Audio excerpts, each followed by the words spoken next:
Ration கடையிலே வாங்குகிற அத்தனை பேரும் ஆற்றுக்கும் கோழிக்கும் தான் அதை தீவனமாக பயன்படுத்தி கொண்டிருக்கிறார் என்பதுதான் நாடறிந்த உண்மை.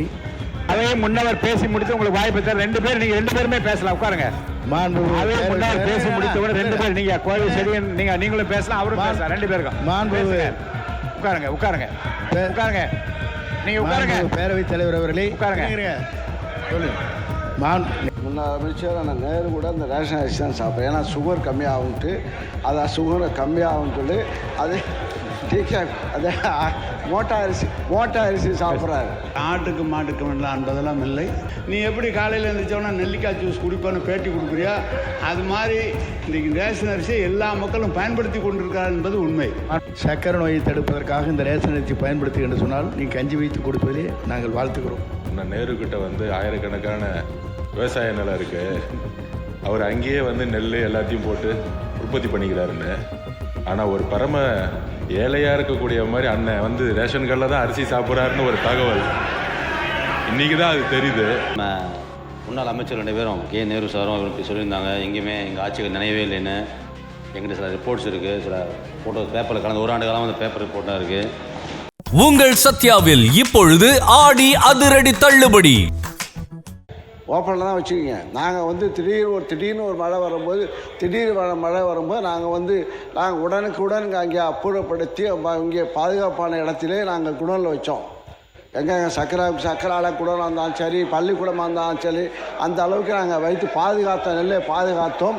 அதனால தான் வெள்ளை அரிசியாக ஒரு கருப்பரிசி வந்த காலத்தை போய் வெள்ளை அரிசி வர்ற காரணம் அந்த நெல்லை மழை நனையாமல் முளைக்க விடாமல் இருந்த காரணத்தால் தான் நெல் இப்போ ரேஷன்களில் இப்போ இங்கே வெள்ளை அரிசி வர்றதுக்கு உடைய காரணமும் உண்டு. மாண்புமிகு அவை முன்னவர், மாண்புமிகு பேரவைத் தலைவர் அவர்களே, மாண்புமிகு முன்னாள் அமைச்சர் அவர்கள் இங்கே குறிப்பிடுகிற போது முழுமையாக பாதுகாப்பளித்து தூய்மையான ஆட்சி மக்களுக்கு ரேஷன் கடையிலே வழங்கி கொண்டிருக்கிறார்னு சொன்னார்கள். ரேஷன் கடையிலே வாங்குகிற அத்தனை பேரும் ஆற்றுக்கும் கோழிக்கும் தான் அதை தீவனமாக பயன்படுத்தி கொண்டிருக்கிறார் என்பதுதான் நாடறிந்த உண்மை. ஆகவே நீங்கள்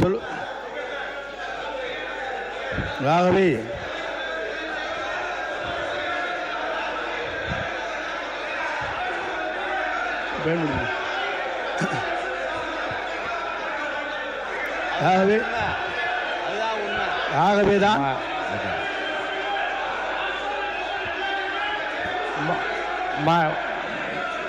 மாண்புமிகு உறுப்பினர்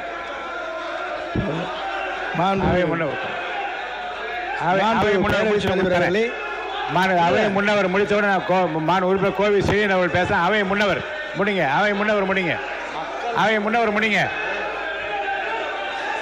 உட்காருங்க. அவை முன்னவர் நீங்க முடிச்சிட்டீங்களா? முடிங்க. உங்களுக்கு தரேன், வாய்ப்பு தரேன். அவையே முன்னவர் பேசி முடித்து உங்களுக்கு வாய்ப்பு தரேன். நீங்க ரெண்டு பேருமே பேசலாம். உட்காருங்க. அவையே முன்னவர் பேசி முடித்தவரை 2 பேர் நீங்க கோவில் செடியன் நீங்களும் பேசலாம், அவரும் பேசலாம். 2 பேருக்கும் உட்காருங்க. நீங்க உட்காருங்க. பேரவைத் தலைவர் அவர்களே உட்காருங்க. சொல்லுங்க. நீங்கள் சொன்னீங்க, அதுக்காக சொல்லியிருக்கேன். அதற்காகத்தான் நம்முடைய முதலமைச்சர் அவர்கள் சன்னரக நெல்லை உற்பத்தி செய்ய வேண்டும் என்பதற்காகத்தான் இந்த தொகையை உயர்த்தி கொடுத்து எதிர்காலத்தில் சன்னரகை தான் இந்த மக்கள் வேண்டும் என்று விரும்புகிறார்கள். அண்டை மாநிலங்களிலிருந்து அந்த அரிசி வருகிறது, பல இடங்களிலிருந்து வாங்கப்படுகிறது. நம்முடைய சன்னரகம் என்பது உற்பத்தி குறைவாக இருக்கிறது என்பதுதான் உண்மை. ஆகவே அதை உற்பத்தி செய்ய வேண்டும் என்ற நோக்கத்தோடு தான் அந்த பணிகளை மேற்கொண்டார்கள். மாண்பு உறுப்பினர்கள் சொல்லுகிற போது இல்லை அதை மாற்றி ஒரே சொல்லிடுறேன். மாண்பு பேரவைத் தலைவர் அவர்களே, நான் சொன்னதில் உங்களுக்கு அதில் இருக்கும். அதை சில பேர் பயன்படுத்துவதில்லை என்பதுதான் உண்மை. ஏனென்று சொன்னால் எம்ஆர்கே பன்னீர்செல்வம் அவர்கள் எம்ஆர்கே பன்னீர்செல்வம் நீங்கள் பேசுங்க. எம்ஆர்கே பன்னீர்செல்வம் அவர்கள் மட்டும் பேசலாம். உங்களுக்கு துணையாக பின்னாடி யாரும் பேச அனுமதிக்கும். திரும்பி பாருங்க, கொஞ்சம் திரும்பி பாருங்க. நீங்க மட்டும் பேசுங்க. பேரவைத் தலைவர்களே, இங்கே முன்னாள் அமைச்சரான நேரு கூட அந்த ரேஷன் அரிசி தான் சாப்பிட்றேன். ஏன்னா சுகர் கம்மியாகும்ட்டு அதை சுகரை கம்மியாகும்னு சொல்லி அது டீக்கா அதை மோட்டா அரிசி சாப்பிட்றாரு. அதனால் எல்லாரும் கே நேரு அவர்கள் பேசட்டும். மாண்புமிகு பேரவைத் தலைவர் அவர்களே, அவை முன்னவர் என்ன அர்த்தத்தில் அப்படி சொல்கிறார்? ஆட்டுக்கு மாட்டுக்கும் எல்லாம் என்பதெல்லாம் இல்லை. குறிப்பாக உங்களுக்கு அரிசி எப்படி கொடுப்போம் என்று சொன்னால், நானும் இந்த உணவுத்துறை 30 வருடத்துக்கு முன்பு நான் பார்த்தேன். எனவே சொல்வது, கருப்பாக இருக்கிற அரிசியை கடைசி நேரம் வேறு வழியை, அப்போதெல்லாம் அரிசி கிடைப்பது கஷ்டம், சென்ட்ரல் போர்ட்லேருந்து கிடைக்கிறது கஷ்டம். அப்போ அது 1 மாதத்துக்கு 1/2 மாதத்துக்கு கொடுப்பாங்களே தவிர, நம்முடைய மாண்புமிகு உணவுத்துறை அமைச்சர் சக்கரபாணி வந்த பிறகு பாதுகாப்பான குடோன் எந்த காலத்திலும் எந்த உணவு, அவரும் உணவு அமைச்சராக இருந்தார், நானும் உணவு அமைச்சராக இருந்தேன். ஆனால் அவர் தான் நிறையா கட்டினார். அவருடைய காலத்தில் நம்முடைய தளபதி அவர்கள் அதற்காக நிதி ஒதுக்கி நெல்லை நனையாமல் கொண்டு சென்றது சக்கரபாணி. நம்முடைய நான் சொல்லிடுறேன், நான் 1 நிமிஷம் சொல்லிடுறேன், நீ சொல்லு. நம்முடைய அவை முன்னவர் சொல்கிறார், ஆட்டுக்கு மாட்டுக்கெலாம் இல்லை, இன்றைக்கி ரேஷன் அரிசி எல்லா மக்களும் சாப்பிட்றாங்க. நீங்கள் அதை உனக்கு வச்சிங்க, நீ ரேஷன் அரிசி. காரணம், ரேஷன் அரிசி சாப்பிடுகிற போது அந்த சர்க்கரை அளவு குறைகிற காரணத்தால் எல்லா மக்களும் அதை எடுத்துக்கொண்டிருக்கிறார்கள். நீ எப்படி காலையில் எழுந்திரிச்சோன்னா நெல்லிக்காய் ஜூஸ் குடிப்பேன்னு பேட்டி கொடுக்குறியா, அது மாதிரி இன்றைக்கி ரேஷன் அரிசியை எல்லா மக்களும் பயன்படுத்தி கொண்டிருக்கிறார் என்பது உண்மை. உறுப்பினர் அவை முன்னவர் மாண்புமிகு பேரவைத் தலைவர் அவர்களே, சக்கரை நோயை தடுப்பதற்காக இந்த ரேஷன் அரிசி பயன்படுத்து என்று சொன்னால் நீங்கள் கஞ்சி வைத்து கொடுப்பதிலே நாங்கள் வாழ்த்துக்கிறோம். உறுப்பினர் ஆர் காமராஜ் அவர்கள் அங்கே பேசுகிறார். பொதுப்பணித்துறை அமைச்சர், பொதுப்பணித்துறை அமைச்சர் பேசப்படும் பேசுங்க. உட்காருங்க. பொதுப்பணித்துறை அமைச்சர். மாண்புமிகு பேரவைத் தலைவர்களே, நம்மளுடைய முன்னாள் விவசாயத்துறை அமைச்சர் விவசாயத்துறை மானியத்துக்கு போய் சொன்னார், அண்ணன் நேருக்கிட்ட வந்து ஆயிரக்கணக்கான விவசாய நிலம் இருக்கு, அவர் அங்கேயே வந்து நெல் எல்லாத்தையும் போட்டு உற்பத்தி பண்ணிக்கிறாருன்னு. ஆனால் ஒரு பரம ஏழையாக இருக்கக்கூடிய மாதிரி அண்ணன் வந்து ரேஷன் கடையில் தான் அரிசி சாப்பிட்றாருன்னு ஒரு தகவல் இன்றைக்கி தான் அது தெரியுது. அதனால் அதாவது என்னுடைய பதிவு நான் முடிச்சிடுறேன், நீங்கள் பேசும்போது நான் முடிச்சிடுறேன். எதற்கு சன்னக நெல் அரிசிக்கு அதிகமான ஊக்கத்தொகையும் பொது ரக அரிசிக்கு எதுக்கு விலை கம்மியும் அப்படிங்கிற ஒரு விவாதம் நம்முடைய முன்னாள் உணவுத்துறை அமைச்சர் வந்து ஒரு பதிவு பண்ணார். மாண்புமிகு முதலமைச்சர் மூத்த அமைச்சர்களை ஒரு 8 அமைச்சர்களை கூப்பிட்டு விவசாய சங்கங்களை வந்து சந்திக்க சொன்னார். நம்முடைய கம்யூனிஸ்ட் தோழர்கள்லாம் இருந்தாங்க. ஸோ அங்கே விவசாய சங்கங்களோட பேசிகிட்டு இருக்கும் பொழுது அப்போ ஒரு கோரிக்கை கொடுத்தோம். உணவுத்துறையில் ரேஷன் சிஸ்டத்தில் அரிசியோடைய, நான் சிறு வயதிலேயே பிஹெச்ல இருக்கும் பொழுது ரேஷன் கடையில் போய் அரிசி வாங்கி சாப்பிட்ட குடும்பம் தான் என்னோடய குடும்பம். அப்போ சாப்பிடும்போதே அரிசியோடைய அளவு வந்து எப்பயுமே பெருசாக இருக்கும். அதோடைய கலர் வந்து பார்த்தீங்கன்னா நம்மளுடைய எல்லார் வீட்லையும் இப்போ நம்ம சாப்பிடக்கூடிய அரிசி, நிறைய பேர் சில சட்டமன்ற உறுப்பினர்கள் ரேஷன் அரிசி சாப்பிட்றான்னு சொல்கிறாங்க. நம்ம அது தனிப்பட்ட இது நான் போல. பெரும்பாலும் இங்கே இருக்கக்கூடிய சட்டமன்ற உறுப்பினர்கள் தன்னுடைய மனசாட்சிப்படி தெரியும், யாரும் ரேஷன் கடையிலேருந்து அரிசி வாங்கி சாப்பிட்றதில்ல பெரும்பாலும். நான் இதுதான் உண்மையை தான், நாங்கள் உண்மையை பதிவு பண்ணுறோம். இங்கே வந்து மக்கள் என்ன நினைக்கிறாங்கிறத உண்மையை நம்ம பதிவு பண்ணணும். இதில் வந்து இந்த ஆட்சி அந்த ஆட்சி போன ஆட்சி 50 வருஷம் ஆட்சி பற்றி பதிவு பண்ணல. இன்னைக்கு இருக்க நிலைமை என்னங்கிறத மாண்புமிகு முதலமைச்சருடைய கவனம் போய் சென்ற பிறகு அப்போ விவசாயிகள் சொன்னாங்க, நாங்கள் வந்து எங்களுடைய பயிரை மாற்றணும்னா நீங்கள் வந்து சன்ன நகர்களுக்கு வந்து அதிகமான ஊக்கத்தொகை கொடுங்க அப்படின்னு பதிவு பண்ணுவோம். மாண்புமிகு முதலமைச்சரில் திருப்பியும் ஒரு விவாதம் நடந்துச்சு. அப்போ மாண்புமிகு முதலமைச்சர் சொன்னார், மற்ற ஆட்சிகள்லாம் விட்டுருவோம், நம்ம ஆட்சியில் கொடுக்கக்கூடிய அரிசி சன்ன நகர் நெல்லாக நம்ம கொடுப்போம், அரிசியாக கொடுப்போம் மக்களுக்கு. நம்ம ரேஷனில் கொடுக்கக்கூடிய அரிசியை அனைத்து ரேஷன் கடையில் வச்சிருக்கக்கூடிய எல்லா மக்களும், முக்கியமாக தாய்மார்கள் வாங்கிட்டு போகக்கூடிய அரிசி, அவங்க ஒரு அண்ணனா ஒரு அம்மாவுக்கு ஒரு அரிசி கொடுக்குற இடத்துல அவர் சொன்னது, நம்ம கொடுக்குற அரிசி அவங்க வீட்டில் சாப்பிடணும், சாப்பிடக்கூடிய அரிசியாக மாற்றணும் சொன்னது எங்களுடைய முதலமைச்சர். இது உண்மை. இதற்கு தான் சன்ன நகர் நெல் அரிசிக்கு அதிகமான ஊக்கத்தொகை கொடுத்து டெல்டா மாவட்டங்களில் இனி வரும் காலங்களில் பொது ரக நெல்லுக்கு பதிலாக சன்ன நகர் நெல்லை வந்து பயிரிடணும், அவங்களுக்கு ஒரு ஊக்கம் கொடுக்கணும். அவங்க பயிரிட்டாதான் அதை வந்து நம்ம கரெக்டாக வந்து ப்ரொக்யூர் பண்ணி மக்களுக்கு ரேஷன் கடையில் கொடுக்க முடியும். ஏன்னா அவங்க அதிகமான அதிகமான வந்து உற்பத்தி வந்து பொது ரகம் பண்ணிட்டாங்கன்னா ரேஷனுக்கு வந்து நம்ம சரியான நெல்லை அரிசி கொடுக்க முடியலங்கிறதுக்காக தான் சன்ன நெல்லை வந்து உற்பத்தி அதிகப்படுத்துறதுக்கு தான் இது பதிவு பண்றோம். உண்மையாக சொல்கிறோம், தாய்மார்களுடைய வழியிலிருந்து சொல்றோம். இன்றைக்கு அதை மாற்றக்கூடிய ஒரு அரசாக 90% இன்றைக்கு அந்த அரிசியை வாங்கி யாரும் சாப்பிட்றதில்ல. இட்லி மாவு யூஸ் பண்றாங்க. அண்ணன் சொல்ற மாதிரி முன்னாடி நிறைய கடத்தல் நடந்துட்டு இருந்துச்சு. இதெல்லாம் தடுத்து ஆந்திராவுக்கு போயிட்டு இருந்துச்சு, கர்நாடகா போயிட்டு அதை தடுத்து நிப்பாட்டி இன்னைக்கு வரக்கூடிய காலத்தில் சன்ன நகர் நெல்லை வாங்கி அதை கரெக்டாக ஸ்டோரேஜுங்கிறது கிடையாது. இது இந்த அரசு அந்த அரசும் சொல்ல வரல. அதிகமான உற்பத்தி வரும் பொழுது தார்பாயை மூடி அப்படிதான் நம்ம ஸ்டோரேஜ் பண்ணி வச்சிருக்கோம். 30-40% தார்பாய் தான் மூடி வச்சிருக்கோம். அப்போ ஸ்டோரேஜை உருவாக்கக்கூடிய இடத்துல நம்மளுடைய உணவுத்துறை அமைச்சரும் சரி, விவசாயத்துறை அமைச்சரும் சேர்ந்து வந்து தனி திட்டங்களை கொண்டு வந்துட்டு இருக்காரு. ஆனால் 70% 80% இன்னைக்கு ஒவ்வொரு வீட்லையும் தாய்மார்கள் அரசு கொடுக்கக்கூடிய அரிசியை சாப்பிடுறதுங்கிறத உண்மையான சர்வே ரிப்போர்ட். இந்த உண்மையை மாத்துறதுக்காக தான் இந்த சன்னநகர் நெல்லுக்கான அதிகமான ஊக்கத்தொகையை முதலமைச்சர் அவர்கள் அனௌன்ஸ் பண்ணியிருக்காரு. ஆனால் உணவுத்துறை அமைச்சர் ஏதோ சொல்லணும்.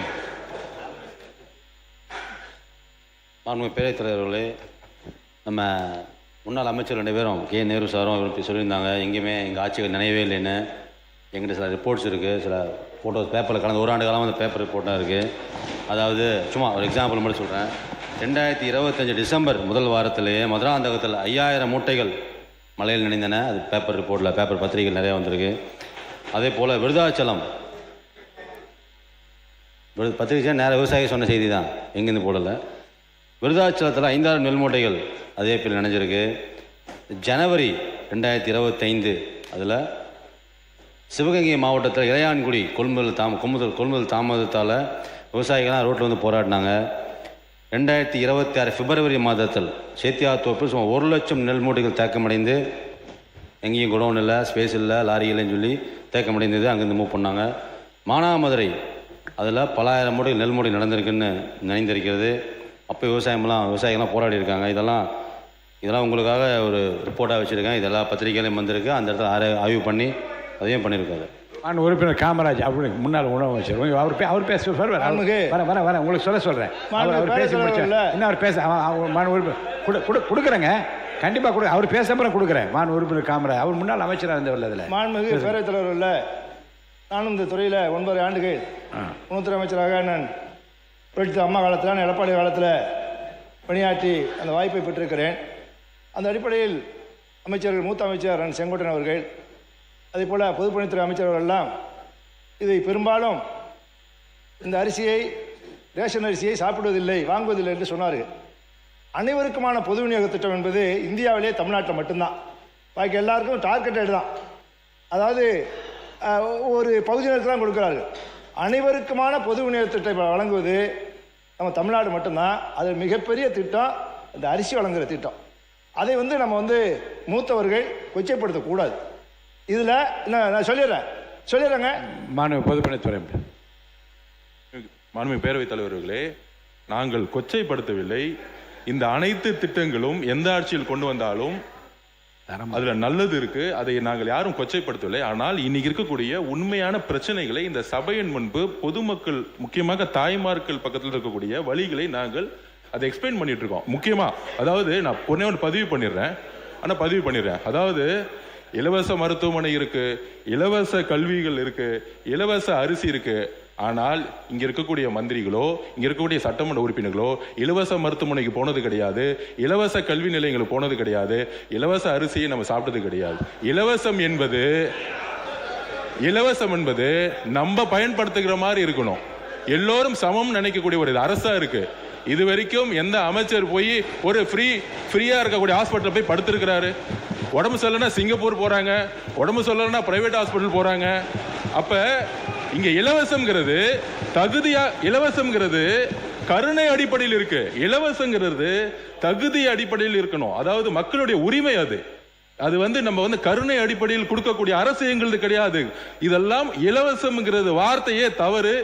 இதை உரிமை, மக்களுடைய உரிமையை எந்த ஊழலும் இல்லாமல் நேர்மையான முறையில் எங்களுக்கு உடம்பு சரியில்லைன்னா நாங்க ராஜீவ்காந்தி ஹாஸ்பிட்டல் போனோம், அப்படி ஒரு மருத்துவமனையை உருவாக்கணும். ஒரு எம்எல்ஏ வந்து ரேஷன் அரிசி போய் எடுத்து சாப்பிடக்குள்ள ஒரு குவாலிட்டி கொடுக்கணும். அந்த குவாலிட்டியான ஒரு தரத்தை உருவாக்கணுங்கிறதா நாங்கள் பதிவு எடுத்தோட யாரையும் கொச்சைப்படுத்துவது நோக்கம் இல்லை. அனைத்து தலைவர்களும் திட்டங்களை கொண்டு வந்திருக்காங்க. ஆனால் திட்டங்கள் சரியான முறையில் ஒரு நம்மெல்லாம் வந்து சாப்பிடக்கூடிய அரிசியோ, நம்மெல்லாம் போகக்கூடிய மருத்துவமனையோ, நம்ம குழந்தைகள் படிக்கக்கூடிய ஒரு கல்வி நிலையங்களோ இன்னைக்கு இல்லை. இதை மாற்றக்கூடிய இடத்துல நாங்கள் இருக்கிறோம். அதை மாற்றுவோங்கிறத நாங்கள் பதிவு பண்றோம். உறுப்பினர் கே நேரு அவர்கள் பேசிட்டு போதும். மாண்பு பேரவைத் தலைவர் அவர்களே, மாண்பு பொதுப்பணித்துறை அமைச்சர் அவர்கள், ஒரு நிமிஷம் சொல்றேன் உட்காருங்க. பொதுப்பணித்துறை அமைச்சர் அவர்கள் சொன்னாங்க, சன்னரக அரிசிக்கு கூடுதலான விலை கொடுத்து விவசாயிகளை சன்னரகத்தை உற்பத்தி செய்து மக்களுக்கு சன்னரகமாக கொண்டு சேர்ப்பதுதான் எங்களுடைய அரசுன்னு சொன்னார். நாம் செய்ய முடியாது. சன்னரகம்லாம் குறுவை, தாளடி, நவரைப்பட்டம் என்று 3 பட்டங்கள் விளைகிறது. 3 பட்டங்களில் குறுவையில் விளைகிறது மொத்தமான அரிசி தான் விளையுது. அதாவது 7-31 46 AST 16. ஆந்திரா பொன்னி போன்ற ரகங்கள், AST 16 போன்ற ரகங்கள் இது புதிதாக கண்டுபிடிக்கிற தமிழ்நாடு அரசு அதுபோல் சன்னரகம். அந்த தமிழ்நாடு அரசின் சார்பாக அறிவிக்கப்பட்ட அரிசி அளவு அதிகமாக கிடைப்பதில்லை. ஆந்திரா பொன்னி மட்டும்தான் அதிகமாக கிடைக்கும். எனவே சன்னரகம் தாளடி பட்டத்தில் மட்டும்தான் உருவாகும். நவரை பட்டத்தில் தாளடி வந்து சன்னரகம் போட்டால் விளைச்சல் அதிகமாக வராது, விவசாயிக்கு லாபம் வராது. எனவே சன்னரகம் என்பது ஒரு பட்டத்தில் தான் வர முடியும்.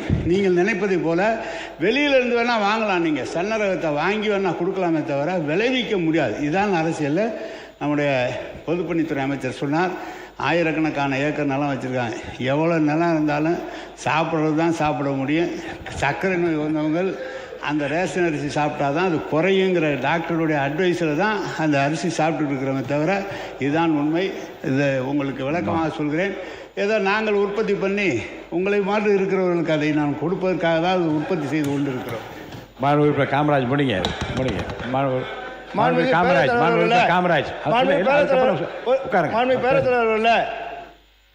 அதாவது இந்த அரிசி வழங்குகிற திட்டத்தை இலவச அரிசி என்று சொல்லக்கூடாது, விலையில்லாத அரிசி என்று சொன்ன தலைவர் மாண்புமிகு புரட்சி தலைவி அம்மா அவர்கள் 1,84,00,000 பேருக்கு தமிழ்நாடு முழுவதும் விலையில்லாத அரிசியை அறிமுகப்படுத்தினார்கள். அது இன்றைக்கு 2,20,00,000 காடு வரைக்கும் விலையில்லாத அரிசி போயிட்டு இருக்கு. இன்றைக்கு இருக்கிற விலைவாசி ஏற்றத்தில் அரிசி விலை உயர்ந்திருக்கிற இந்த சூழலில் மொத்தமாக இன்றைக்கு இந்த அரிசியை அத்தனை பேர் சாப்பிடுகிறார்கள் என்பதை இந்த அவைக்கு நான் பதிவு வைக்க விரும்புகிறேன். மாண்புமிகு உணவுத்துறை அமைச்சர் முடிச்சிடலாம் இதை. மாண்புமிகு பேரவைத் தலைவர்களே, சரி சொல்லுங்க முடிங்க. அமைச்சர் முன்னாள் நம்ம நேரு சாருக்காக சொல்ல வரேன். இது வரைக்கும் செப்டம்பர் 2025 ஆகஸ்ட் 2020 இன்று வரை ப்ரொக்யூர் பண்ண நெல் கிட்டத்தட்ட 64,52,401 மெட்ரிக் டன் நம்ம ப்ரொக்யூர் பண்ணியிருக்கோம் விவசாயிட்டேருந்து. அது ஸ்பெசிஃபிக்காக சன்ன ரகம் கிரேடு ஏ அதை நிறைய விவசாயம் பண்ணுறாங்க. கிட்டத்தட்ட இன்று வரை 38,29,616 மெட்ரிக் டன் ப்ரொக்யூர் பண்ணியிருக்கோம். அதே காமன் நீங்கள் சொல்கிற மோட்டார் ரகம் காமன் வெரைட்டி 26,22,750 மெட்ரிக் டன் தான் வாங்கியிருக்கோம். இன்னைக்கு விவசாயிகளே அதிகப்படியான நெல் நம்ம ஏன் அது விலை அதிகமாக கொடுத்துருக்கோம் காரணமே கூட எல்லா விவசாயிகளும் ரெக்வஸ்ட் பண்ணதே எல்லாமே இந்த மோட்டார் ரகங்களை அதிகப்படியாக எங்களை விளைவிக்க முடியல, எங்கள் சன்ன ரகமாக இருந்தால் மக்களுக்கு கொடுக்க முடியுங்கிறதுனால கிட்டத்தட்ட காமன் 26 லட்சம் இருந்தது இந்த வருடங்கள். அதே காமன் வெறும் 38 லட்சம், கிட்டத்தட்ட 12 லட்சம் அதிகமாக இருக்குது. இல்லைங்கிறோம். இதில் காமன் வெரைட்டியை விட மோட்டார் நம்ம கிரேடு ஏ 38 லட்சம் ப்ரொக்யூர் பண்ணிகிட்டு இருக்கோம். இனி வருங்காலங்களில் காமன் வெரைட்டியை விட்டுட்டு கிரேடு ஏக்கு அதிகப்படியான முக்கியத்துவம் கொடுத்து ப்ரைஸ் அதிகமாக கொடுத்துருக்கோம்.